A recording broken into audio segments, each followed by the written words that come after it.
Ömer, eşitdi. Ağırlı hücumdur. Sağ dönəmin içine de. Kişi kimi? Əllərin yönündə söküb fikir verirsən.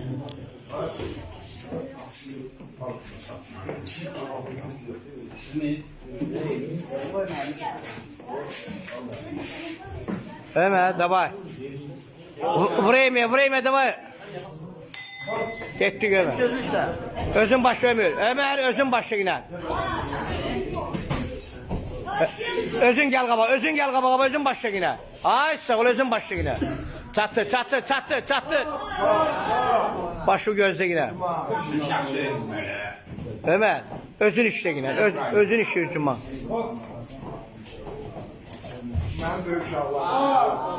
Tutma bala, tutma yine. Başı salma aşağı. Tutma Ömer tutursa tutma, hücum ele yine, hücum ele bala. Çattır başa. Yukarı bakara vurursa, ay bala yukarı bakara vurmak lazımdı. Gözün başlayıp kömeğe kaldı. Ha. Ömer. Başı salmayın aşağı. Eşittin beni. Düz bak qabağa. Hara vurursan düz bak yine. Ömer. Eşittin. Boş eşittin beni bala. Başı salmayın aşağı.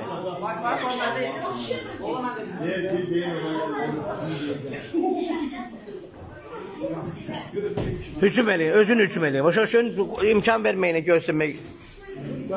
Sen gözlüysen bırakırsan eksini üstüne ki koy gelip vursun seni.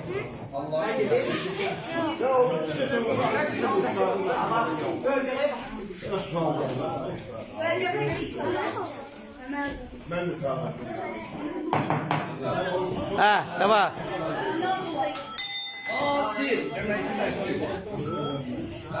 Tamam getdin özün başlayırsan.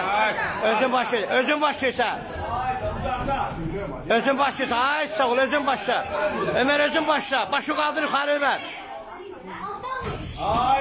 Özün başla yine. Başı yukarı kaldı. Ha sağına baş yukarı kaldı. Gel göreyim işlerek gel. Baş yukarı kaldı. Ömer başı kaldı yukarı. Baş yukarı kaldı. İşliysen. Çok işliysen başla qabağa. Kaldır başı. Ha böyle kaldır. Yaxşı. Ha. Ha bu sağı da.